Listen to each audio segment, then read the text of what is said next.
할렐루야. 오늘 우리가 함께 나눌 말씀의 제목은 잠을 주시는 도다.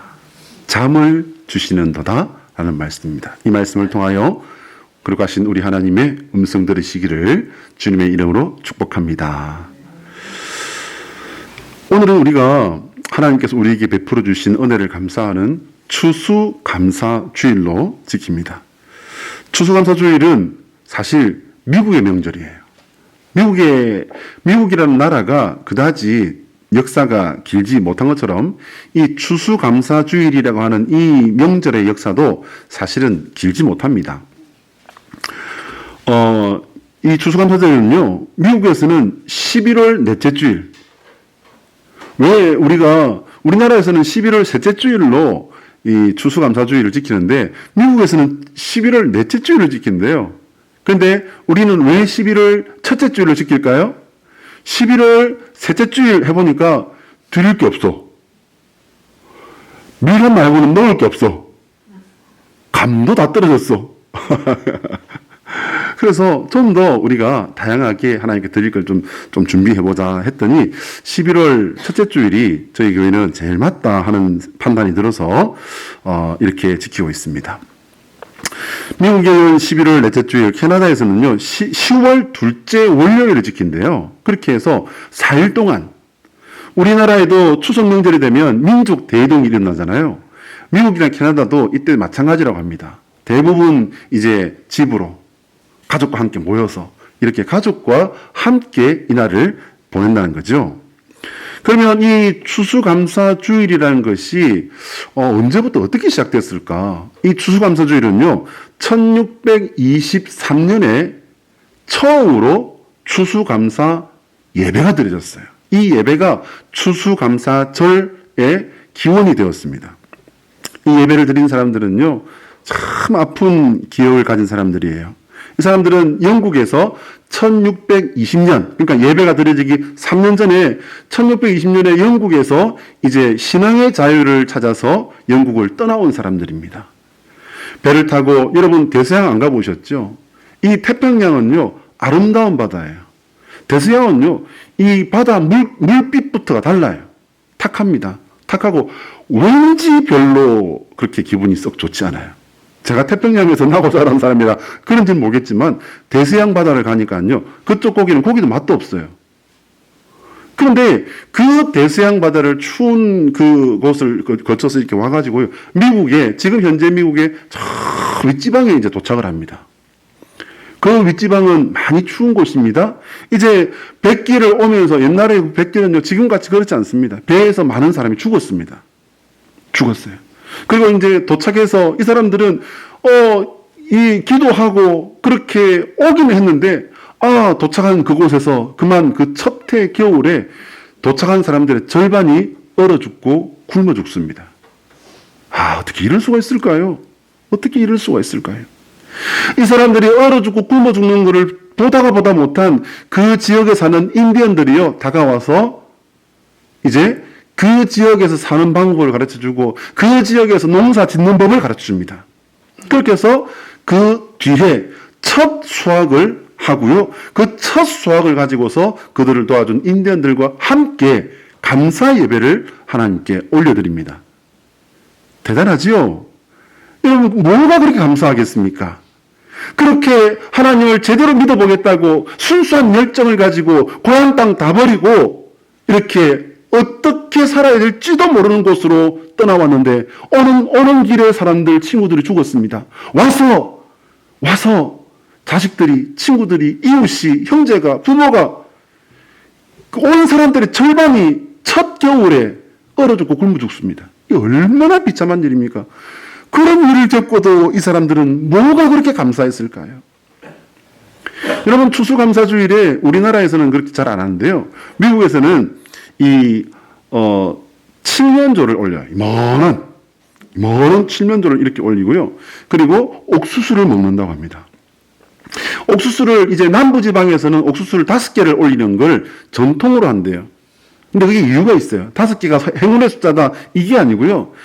옛날 얼어 죽고 굶어 죽던 그 시대 때 한 사람이 하루에 먹을 수 있도록 허락되고 배급되는 먹을 밥이 옥수수 5개였대요. 그나마 먹을 수 있는 사람은 그나마 형편이 나았죠? 대부분 굶어 죽었다잖아요. 그래서 이 칠면조는 숲속에서 잡을 수 있는 그런 고기였다고 합니다. 그래서 그때 먹었던, 사냥에서 먹었던 칠면조 고기를 이제 그 추수감사 예배에 올리는 것을 전통으로 만들었다는 거죠. 그리고 이제 한참 가서 이 추수감사절을 우리 미국의 명절이 되게 하자라고 이렇게 공식적으로 딱 선포한 게 우리가 너무나 잘 알고 있는 링컨 대통령입니다.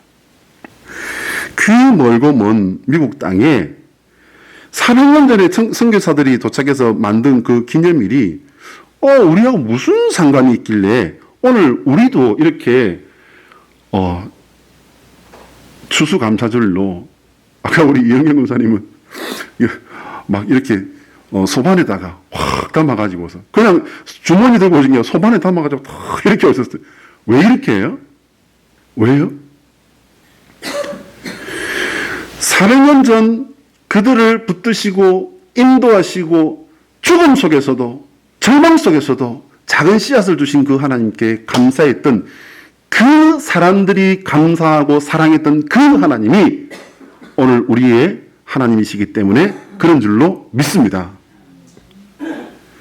그들의 신실한 신앙과 감사를 오늘 우리들의 삶에도 있게 하기 위해서 우리는 저 먼 미국 땅에 400년 전에 시작한 그 명절을 우리도 교회의 명절로 받아들이고 지키고 있는 것입니다. 그들은 목숨을 걸고 도착한 미지의 땅에 가장 먼저 여러분 예배당을 지었습니다. 그 추운 그때에 도착해가지고요, 뭘 지어야 돼요? 집을 지어야죠, 집을 지어야 되는데 이들은 미련스럽게도 그 고생을 해서 도착한 그 땅, 거기에 예배당을 가장 먼저 짓습니다. 그리고 이제 학교를 짓습니다. 그리고 그 다음으로 이제까지 천막에서 텐트에서 움막을 치고 이렇게 살던 사람들이 이제 교회 예배당을 짓고 그 다음에 학교를 짓고 그 다음에 이제 자기들 살 집을 지었습니다. 여러분, 하나님께서 이 사람들 복 주셔야 돼요? 안 주셔야 돼요? 복 주셔야 할 줄로 믿습니다. 여러분, 그들이 세운 그 나라가 지금 어떻게 됐습니까? 지구상의 인류 역사에 가장 강력한 패권 국가, 가장 많은 하나님의 복을 받은 그런 나라 미국이 되지 않았습니까? 하나님의 이 복이 우리 가정에도 우리 교회에도 대한민국에도 함께하게 되시기를 예수 그리스도의 이름으로 축원합니다. 자, 우리 한번 따라할까요? 하나님의 소원은 우리가 예수 그리스도 안에서 받은 바 은혜를 깨닫고 풍성하게 누리는 성도가 되는 것이다. 자, 시작. 하나님의 소원은 우리가 예수 그리스도 안에서 받은 바 은혜를 깨닫고 풍성하게 누리는 성도가 되는 것이다. 많은 은혜를 받으시고 풍성하게 누리시는 복의 복을 누리시는 성도 되시기를 예수 그리스도의 이름으로 축복합니다. 성경 읽어보면 여러분, 하나님께서 인간을 창조하신 목적은 분명합니다. 처음부터 끝까지, 태초부터 새말까지 하나님의 목적은 분명합니다. 하나님의 목적은 사랑하시고 교제하시고 축복하시기 위해서예요. 믿으십니까? 이 내용은요, 창세기에서부터 요한계시록까지 일관되게 동일하게 흐르고 있습니다. 예수님께서 오실 것을 예언한 구약의 모든 내용도, 예수님께서 우리를 위해 오신 사실을 기록한 신약의 모든 내용도 하나님이 우리에게 구원을 이루시고 그 구원을 통해서 생명과 축복을 주시겠다는 겁니다. 어머, 이거 놀라운 소식인데 아멘 소리가 조금 작지 않을까요? 여러분, 사람은 어떻습니까? 사람은 마찬가지예요. 사람도 하나님의 사랑받고 싶어 해요. 뿐만 아니라 축복받고 싶어 해요. 복의 복을 받고 싶어 해요.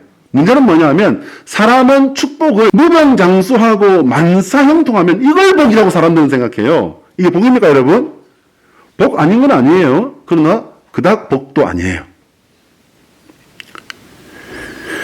여러분, 기독교 신앙을 가진 사람들에게 축복의 사람, 가장 성경에서 축복의 사람을 뽑아보세요 하면 아마 수많은 사람들이 솔로몬 왕을 뽑는 걸로 알고 있습니다. 심지어는요, 예수님을 믿지 않는 기독교 신앙을 갖고 있지 않은 사람들도 기독교에서 유명한 복받은 사람, 축복의 사람 이렇게 솔로몬을 뽑고, 그래서 학원 이름마저도 솔로몬 학원이 있지 않습니까? 근데 여러분, 이 솔로몬 왕이 생각보다 이 시편을 많이 지은 건 아니에요. 근데 이 127편, 오늘 우리가 읽었던 본문을 통해서 진짜 복이 뭔지, 그 복을 받는 방법은 뭔지, 거기에 대해서 우리에게 지금 알려주고 있는 겁니다. 우리 1, 2절 노란 글자 같이 한번 읽어볼까요? 시작. 여호와께서 집을 세우지 아니하시면 세우는 자의 수고가 헛되며 여호와께서 성을 지키지 아니하시면 파수꾼의 깨어있음이 헛되도다. 너희가 일찍이 일어나고 늦게 누우며 수고의 떡을 먹음이 헛되도다.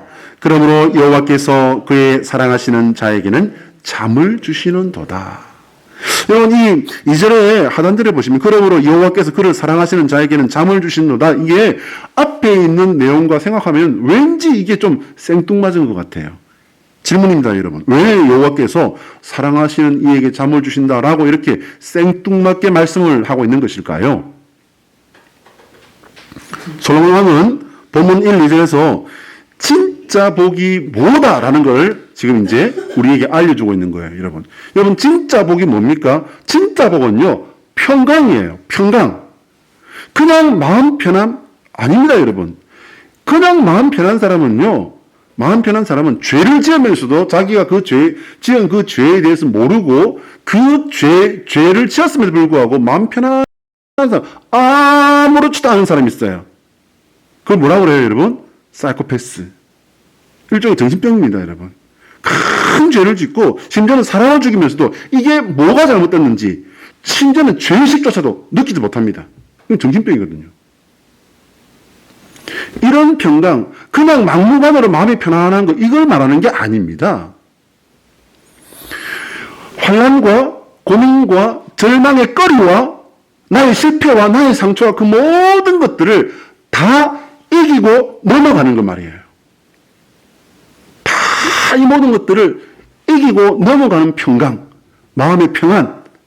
이거는 사람의 의지로는 절대로 가질 수 없습니다. 절대로 이거는 사람의 의지로는 가질 수 없습니다. 하나님께서 주시는 능력입니다, 이거는. 여러분, 이 평강은요, 인간의 어떤 노력과 능력에 의해서도 절대로 얻지 못합니다. 20년이 아니라 200년 동안 면벽수련을 해도요, 절대로 이건 얻을 수 없습니다. 하나님께서 주시는 능력이라고 솔로몬이 증거하는 거예요. 본문을 잘 살펴보면 여호와 하나님께서 하지 않으시면 일이 안 된다라고 말하는 게 아니에요. 여러분, 일은 될 수도 있고 안 될 수도 있습니다. 하지만 그 일의 만족도, 일이 된다고 하더라도 그 일의 만족도, 그 일이 이루어짐으로 말미암아 어떤 의미도 거기는 없다는 거예요, 여러분. 왜 여러분 돈을 1억, 2억, 10억, 20억을 벌어도 10억, 20억, 1억, 2억 버는 사람은 10억, 20억을 벌기를 원하고요. 10억, 20억 번 사람은 100억, 200억을 벌기를 원하고 100억, 200억 번 사람은 1000억, 2000억을 벌기를 원하고 1000억, 2000억을 번 사람은 그보다 더 벌고 더 벌고 더 벌기를 원합니까? 이것은 사람의 욕심이고요. 사람의 욕심을 따라가는 것은 제가 은혜가 말씀드린 적이 있습니다. 한번 따라합니다. 바닷물 마시기이다. 그래요. 사람의 일은요. 사람의 일은 될 수도 있고 안 될 수도 있고 어쩌면 하나님이 안 계시는 것, 하나님이 안 계시는 것도 없습니다. 하나님이 안 계시는 사람은 더 일이 잘 될 수도 있습니다. 자기들이 원하는 일은 더 잘 될 수도 있어요. 근데 거기에는 뭐가 없다? 평안이 없다. 그건 뭐다? 바닷물 마시기이다. 솔로몬은 하나님의 사랑이 평강을 주는 하나님의 능력이라고 이렇게 설명하고 있습니다. 우리 지난 금요일에 함께 들었던 차영길 대표의 간증 여러분 기억하십니까? 유명한 학원 강사였던 사람. 그 간증 기억하시나요? 여기는 못 듣고 계신, 그러니까 몸이 그래서 안 좋으셔서 못 나오신 분도 있고요. 바빠서 못 나온 사람도 있고, 그래서 제가 설명을 조금 간단하게 드릴게요. 선다는 모든 일이 손을 대기만 하면 그냥 사업이 성공하는 유명한 아주 잘 나가는 강사가 있었어요. 여러분 학원 강사 우리가 알고 있는 그런 학원의 학원 원장님들 이 정도 아니에요, 여러분. 학원 강사가 재벌들이나 사는 그런 집에 사는 학원 강사도 있습니다. 이렇게 잘 나가는 학원 강사가 어느 날 집안의 믿음의 기둥이요 기도의 기둥이었던 할머니가 이제 봄이 오기 전에 돌아가시고 그리고 이제 여름이 오기 전에 아버지가 돌아가십니다. 두 분은 이 집안의 기도의 기둥이었습니다. 믿음의 기둥이었습니다. 그런데 이 두 분이 돌아가신 것도 억장이 무너지고 가슴이 무너지는데 그때부터 이 잘 나가던 이 아들의 이 손자의 사업이 왕창 무너지기 시작하는 거예요. 관계가 무너집니다. 사람들이 떠나갑니다. 배신을 합니다. 사업이 막 무너지기 시작하는 거예요. 어떻겠습니까, 여러분? 이제 모든 것들이 곤두박질 치는 이 상황에서 이 아들이 잃어버린 것 한 가지가 있습니다. 그게 뭐냐면요. 5초면은 이 사람은 잠잘 때 딱 자야지 하고 누우면은 5초 안에 잠이 들어버린다. 5개를 세본 적이 없대요. 사실 근데 저도 마찬가지입니다. 5개를 세본 적이 없어요. 딱 누우면은 그냥 스위치를 딱 끈 것처럼 그냥 자버려요. 그런데 이 잠자는 능력을 잃어버립니다. 그것은 할머니와 아버지의 끊임없는 기도를 통해 지켜지던 사업의 영적 뿌리, 삶의 영적 뿌리가 뽑혀버린 겁니다. 그렇기도 하지만 그의 심령을 든든히 지키던 기도의 물줄기가 끊어지고 말라버린 거예요. 여러분 그거 다 발견하신 줄로 믿습니다. 이 감정을 듣고 나서 제가 곰곰이 생각해 본 것 한 가지가 있어요. 이제까지 제가 알고 있던 것하고 하나가 너무 좀 달라서 곰곰이 생각해 봤습니다. 여러분, 보통은 윗대에서 할머니가 기도하고 아버지가 기도하면 그 밑에 자녀들은요, 그 기도의 열매를 풍성하게 받아 먹습니다. 저는 신학교에서 그리고 또 이때까지 사역하면서 그 신실한 믿음의 가정에서 이런 역사들이 일어나는 걸 많이 봤거든요. 그런데, 이분은 할머니랑 아버지가 돌아가시고, 이제 6개월도 안 되는 상간에 할머니 돌아가시고 아빠가 돌아가셨잖아요. 그렇다고 해서 그게 그냥 그렇게 딱 끊어지고, 그렇게 곤두박질을 칠까? 이게 조금 제가 이해가 안 됐어요. 여러분 들으셨을 겁니다만, 이분도 기도를 하지 않는 그런 사람이 아니었고요. 여러분, 내가 2분밖에 기도 못해요. 여러분 2분 기도 한번 해보세요. 안 짧습니다, 2분 기도가. 기도하는 거예요, 여러분. 이분 나름대로는. 그런데 그렇게 기도하는 사람인데도요. 일이 그냥 곤두박질을 치네요. 이 사람 예수님 안 믿느냐? 아니요, 여러분. 예수님 믿는다고 분명히 이야기를 했습니다. 하나님께서는 예수님을 믿는다고 하지만 창조주 하나님보다 일과 성공을 하나님을 섬기고 있는 이 아들을 다시금 이전에 사모하고 기도하던 아들로 돌려놓기 위해서 수술을 하신 거예요. 제가 깨달은 건 그겁니다, 여러분. 기도를 통해서 일하시는 하나님의 역사를 증언하는 간증자로 이 아들을 세우시기 위해서 하나님은 수술을 하신 거예요. 깨달으십니까? 생각해 보세요, 여러분. 평생을 할머니가, 아버지가 신실하게 하나님을 섬기다가 하나님 나라 가셨어요. 일은 성공했지만 신앙 알맹이 다 팔아먹고 잃어버린 이 부자 아들이 이제 뒤에 남아 있습니다. 여러분, 이 아들이 신실하게 하나님을 잘 섬기다가 천국 간 이분들에게 상급이겠습니까? 아니면은 그냥 사업이 곤두박질 쳐가지고서 거의 다 잃어버렸어요. 그 잃어버린 그런 고생을 했지만 그래서 기도를 회복하고 다시 이제 예전만큼 됐는지 안 됐는지는 잘 모르겠지만 사업을 회복한, 신앙과 사업을 회복한 아들. 둘 중에 하나 어떤 것이 하나님께서 주시는 더 큰 선물이겠습니까? 사업은 크게 성공했는데 신앙 다 팔아먹어 버렸어요. 사업은 그 점만 못해요. 다 잃어버리고 완전히 바닥까지 내려갔습니다. 그런데 기도를 회복하고 그 기도를 통해서 하나님을 되찾고 하나님과 함께 그 일이 다시 지금 회복하는 중이에요. 여러분, 돌아가신 할머니에게, 아버지에게 어느 아들이 더 큰 선물이겠습니까, 여러분? 저는요, 확신합니다. 좀 잃었을지라도 하나님을 회복한 그 아들이 먼저 돌아가신 할머니에게, 아버지에게 훨씬 더 큰 선물인 줄로 저는 믿습니다. 그 하나님의 능력이 함께 하시는 이에게 하나님의 평강과 하나님의 역사는요, 여러분 끊이지 않습니다. 절대 끊이지 않습니다. 하나님의 평강과 하나님의 역사가 끊이지 않았기 때문에 그는 망했고요. 망한 그 자리에서 기도하기 위해서 엎드렸고, 기도하고 엎드린 그 자리에서 하나님은 그 아들을 다시 만나주신 거예요. 이 원리를 눈치를 채시기 바랍니다. 하나님의 평강만이 우리의 운명을 바꾸고 역사를 바꾸는 능력이고 권능이라는 사실을 잊지 마시길 바랍니다. 그 하나님의 평강의 능력을 기도를 통해, 믿음을 통해 나의 가족과 나의 자손과 열방을 향해서 흘려주시는 하나님의 백성 되시기를 예수 그리스도의 이름으로 축원합니다. 우리 3절, 4절, 5절을 같이 한번 읽어볼까요? 노란 글자 시작. 보라, 자식들은 여호와의 기업이요 태의 열매는 그의 상급이로다.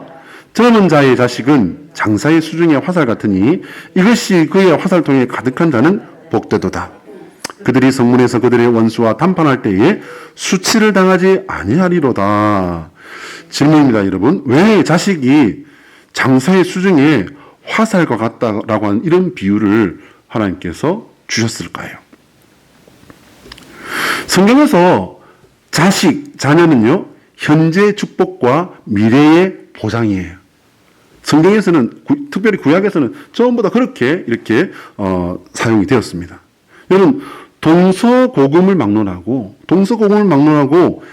정상적인 부모의 마음을 가진 사람이라면요, 그들에게 자녀는 정말 내 눈을 빼주어도, 심장을 떼어주어도 전혀 아깝지 않은 그런 존재라는 사실을 믿으시기 바랍니다.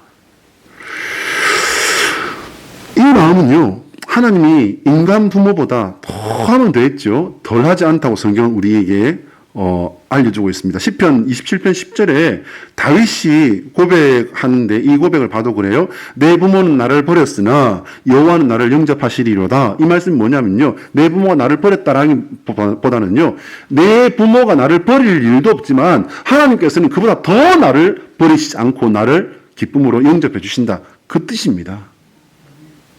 자녀는 하나님께서 주시는 약속의 도구이기도 합니다.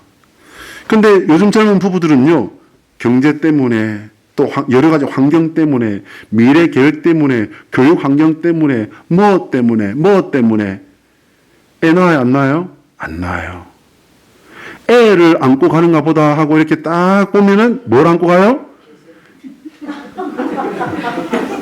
너무 직설적이시다.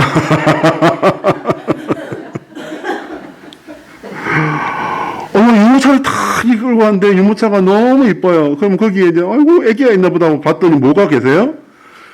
예, 멍멍이가 거기서 겨루고 있어요. 포대기를 다 이렇게 안고 가요. 그리고는 그 바닷가에 앉아 있으면 여러 개 옷을 여러 개 겸이고 안고 가요. 뭐예요? 멍멍이에요. 이 자식 대신에 개를 키우면서 개 아빠가 되고 개 엄마가 됩니다. 애완동물을 사랑하는 것을 탓할 마음은 전혀 없습니다. 애완동물을요, 저는 목회하면서 애완동물을 보내서 우울증을 극복하는 그런 데 제가 도움을 드렸던 그런 적도 있어요. 애완동물을 탓하려는 게 아닙니다. 하나님은요, 자식을 통해서도 우리의 미래를 열어가는 일을 하신다는 사실을 깨달으시기 바랍니다. 하나님께서 자식을 통해서 우리 미래에 역사하실 그 기회를 멍멍이에게 던져버린 이 세대가 문제라는 그 말을 하는 겁니다. 하나님은 우리에게 자녀를 주시고 자녀를 통해서 하나님의 마음을 깨닫게 되는 이것을 기뻐하십니다. 거룩한 신앙이 우리 자녀를 통해서 가정 공동체의 그 영적 대물림으로 내려가는 것, 영적 대물림이 이렇게 가정에서 일어나는 것, 이것을 하나님께서는 당연히 기뻐하십니다. 하나님은 이렇게 대를 이어 흘러가는 믿음을 통해서 점점 더 큰 축복의 틀을 놓아가신다는 사실을 여러분 깨달으시기 바랍니다. 여러분 이거 절대 잊지 마시기 바랍니다. 모든 자식이 용맹한 장수에 활에 물려있는 화살같이 되지는 못합니다. 세상적인 능력을 갖춘 자녀가 강력한 화살 같은 그런 자녀일까요, 여러분? 절대 아닙니다, 여러분. 아닙니다. 믿음 안에서 하나님의 복을 받고 그 복을 누릴 줄 아는 자녀가 장사의 손에 들린 강력한 믿음의 화살이 되는 것입니다. 제가 아까 말씀드렸던 그 금요일 간증자 차영길 대표를 여러분 한번 잘 생각해 보시기 바랍니다. 내 자식이 먼지같이 쓸려가버릴 세상 신기를 위해서 목숨을 걸고 그렇게 살아간다면 그건 정말 죽어서도 눈 감지도 못할 그런 원통 절통한 일이 아니겠습니까? 저는 이제 제 작은 아이가 제대하고 이제 이런 그 상황이 됐을 때 이제 저의 이 미래들도 이제 제가 이렇게 한 가지씩 두 가지씩 준비를 해야 된다는 그런 마음이 오더라고요. 그래서 제가 준비한 유언이랄까? 미래의 부탁이 있습니다. 그게 뭐냐면요. 너희들은 절대로 예수님 믿는, 오직 예수님 믿으면서 떠나면 안 된다. 이거는 뭐 어릴 때부터 제가 계속 이야기해온 거죠. 근데 이제 이 아이들이 본격적으로 자신들의 삶을 시작할 나이가 되어 가잖아요. 그래서 제가 거기에다가 마지막이라고 말하면 좀 그렇습니다만은 제가 안전장치요. 진짜 저의 진지한 부탁을 하나 딱 놓을 생각이에요. 그게 뭐냐면요. 그런 일은 절대 없어야 되지만 너희들이 만약에 믿음을 잃어버리고 예수 신앙에서 떠난다면 할머니랑 아빠랑 엄마 유고를 파내서 다 고향 앞바다에 다 부어버려라. 너희들이 정말 예수 믿음 떠나야 되겠다면 그것부터 해라. 왜요? 저는 저희 가정에 장례가 나서 저희 선산에 거기서 스님이 와서 막 두들고 염을하고 막 그 제사를 지내고 하는 걸 보면서 그때 제가 사실은 그 마음 먹었습니다. 내 후손이 예수님의 믿음을 잃어버리고 만약에 내가 죽은 자리에서 내가 죽었다고 그걸 듣겠습니까? 어떻겠습니까? 저야 뭐 천국 갔는데요. 그런데 내가 죽은 자리에 와가지고서 내 자식들 저런다면 저는 못 참을 것 같아요. 그 생각이 들더라고요.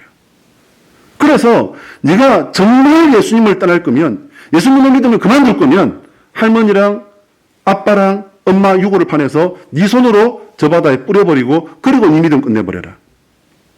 그게 뭐예요, 여러분?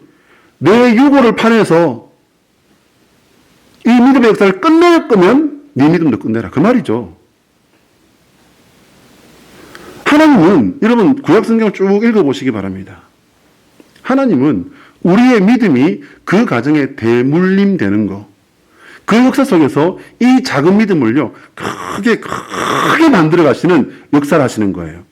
저는 이것을 이스라엘 민족된 여기서 저는 발견합니다. 처음에 누구 부르셨습니까? 아브라함 한 사람 부르셨습니다. 아브라함 자식 있었습니까? 없었습니까? 없었습니다. 약속 믿고 갔더니 약속의 자녀가 나왔어요? 안 나왔어요? 나왔어요. 그 자녀는요, 그 자녀를 통해서 12아들을 놓고 12아들이 70명이 되어서 70명 가지고서 430년 만에 몇 명을 만드셨습니까? 200만이에요. 한 가정이 민족이 되게 하시고요. 이 나라로 땅 돕는 이 민족을 40년간 사막을 돌게 하시고요. 그 다음에 이제 그 약속을 지키시는데요. 그 민족에게 나라를 주시지 않습니까? 누가 하신 거예요? 하나님께서 하신 거예요. 어떤 역사를 통해? 가정에 하나님을 따르고 하나님을 섬기고 하나님을 믿는 믿음이 대물림되는 그 역사를 통해서 하나님은 한 사람이 가정이 되게 하시고 가정을 민족 되게 하시고 민족을 나라 되게 하시는 축복을 주신 겁니다. 이 축복이 저와 여러분 가운데 함께 하시기를 예수 그리스도 이름으로 축원합니다. 여러분 생각해 보면요, 자식은 용사의 수중의 화살 맞아요. 자식은 품 안의 자식이라는 말이 있지 않습니까? 화살을 활에 딱 이렇게 걸어서 힘껏 당겨서 관역을 하면서 탁 이제 목표를 조준했다면요, 탁 놔줘야 됩니다.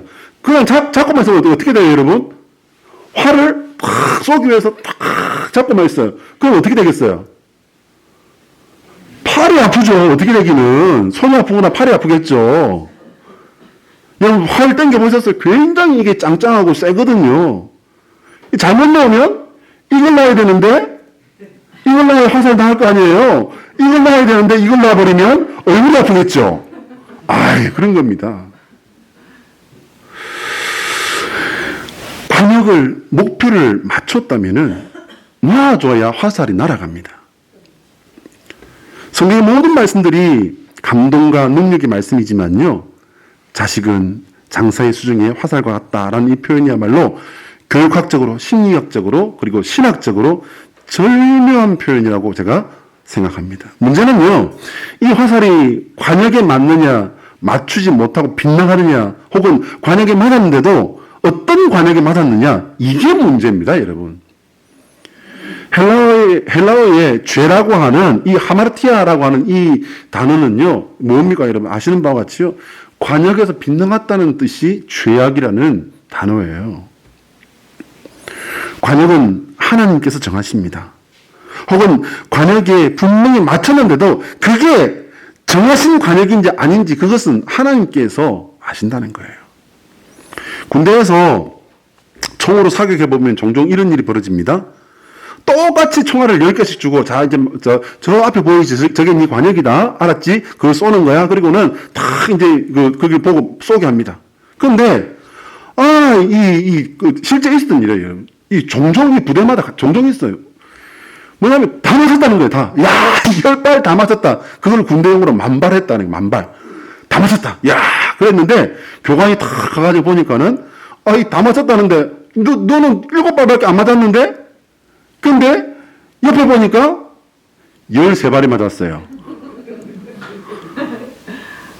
어디서 쏜 거예요? 옆에다가 쏜 거예요. 옆에다가. 오늘 우리가 살아가는 삶에도 이런 일들이 많이 일어납니다. 역사의 주관자이신 하나님께서 명령하신 관역에 착하게 명중시키는 그 삶을 통해서 하나님은 큰 일을 이루어 가시는 줄 믿습니다. 한번 따라합니다.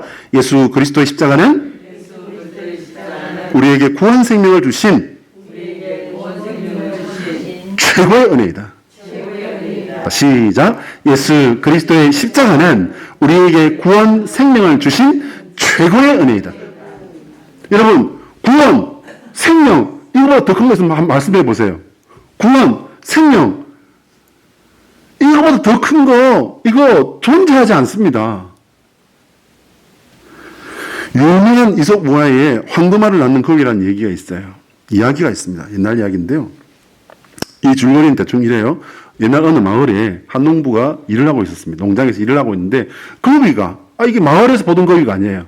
거위가 뒤뚱뒤뚱 걸어 들어오는데, 아이고, 이건 잘 걸렸다. 이건 뭐 야생 거위인가 보네. 이건 잡아가지고 이제 저녁 식사를 하려고 탁 이렇게 기둥에 잡아매놨는데, 이게 잡으려고 보니까 알을 하나 낳았네? 알을 낳는데 보니까 노란 게 뭐 황금같이 생겼어요. 이거 보니까 이게 진짜 황금이라. 이게 웬일이냐? 근데 다음날 보니까 또 황금 알을 낳았어요. 그래 이제 이 농부는 이 황금 알을 팔아가지고 부자가 됐습니다. 그러면 이 부자가 된 이 황금 알을 낳는 거위를 가진 이 농부는요, 이 황금 알을 낳는 거위를 참 모셔야 되지 않겠습니까? 어느 날 생각합니다. 이야, 이거 뭐 하루에 하나 일하고서 언제 이거 세상에서 가는 부자가 되나 이거? 그리고 이제 배를 가르게 됩니다. 보다 슬근슬근 이게 탁 열어보니까 그 안에는 뭐가 있었다? 똥만 있었다. 피가 나고 황금알은 없고 거위는 죽었고. 여러분, 이 교훈은요, 지나친 욕심은 내가 받은 축복마저 잃게 된다라는 겁니다. 여러분, 우리 신앙이 마찬가지예요. 하나님께서는 우리에게 최고의 은혜와 복을 이미 주고 거기서부터 시작하시는 하나님이에요. 여러분, 우리가 가진 이 구원과 이 생명이 세상 역사에서 알아두는 왕들이 너무나도 갖고 싶은 거, 그게 뭐였습니까, 여러분? 생명이었잖아요, 생명. 그걸 하나님께서 우리에게 주신 거잖아요. 세상에서 가장 강력한 왕들도 갖고 싶었음에도 불구하고 갖지 못한 그것을 하나님 우리에게 무엇으로 주셨다? 공짜로. 어떻게 해요? 기본으로. 하나님 거기서부터 일을 시작하시는 하나님이십니다. 하나님께서 우리에게 최고의 은혜와 복을 이미 주셨고 거기에서부터 시작하시는 겁니다. 그것은 예수 그리스도의 십자가로 말미암은 구원과 영원한 생명입니다. 하나님께서는 그것을 이미 주셨고 그 위에 우리의 믿음의 삶을 통해서 가장 좋은 축복과 상급을 부어주실 일들을 우리와 함께 이루어가시는 하나님이십니다. 사랑하는 여러분, 이 행복하고 그리고 수지 맞는 이 일들을 주님께서 부르시는 마지막 순간까지 예수님과 함께 해 나가시는 저와 여러분 되시기를 예수 그리스도의 이름으로 축원합니다. 기도하겠습니다.